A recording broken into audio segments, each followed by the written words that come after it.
Hello everyone and welcome to another CBCLIPS. In this month's episode, I present you with a small child who comes in with a 24-hour history of a right inguinal mass. He is not in any pain, the mass is not tender, and the exam is otherwise normal. And I ask you, how would you manage this?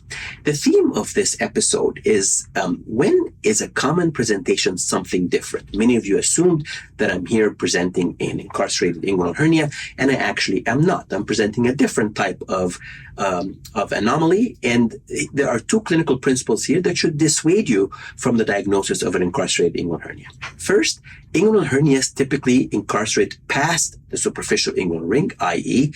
in the scrotum, not in the inguinal canal, although obviously they can, but they're unlikely to incarcerate in the inguinal canal.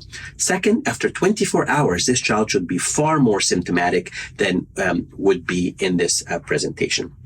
This is actually a presentation of an acute hydrocele. And when an acute hydrocele happens in the groin, it is often misdiagnosed or suspected to be an incarcerated hernia.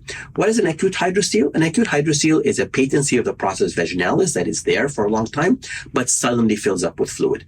This is common during episodes of viral infection, but can happen also for reasons that are not clear.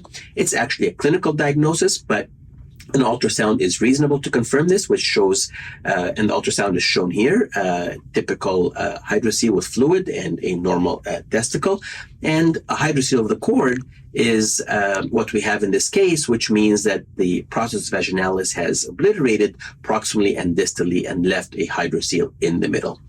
This child was treated a couple of weeks later electively with a typical right inguinal hernia approach. And in cases of hydrocele of the cord, I like to do the typical dissection of removing the vas and vessels away from the sac and excising the hydrocele.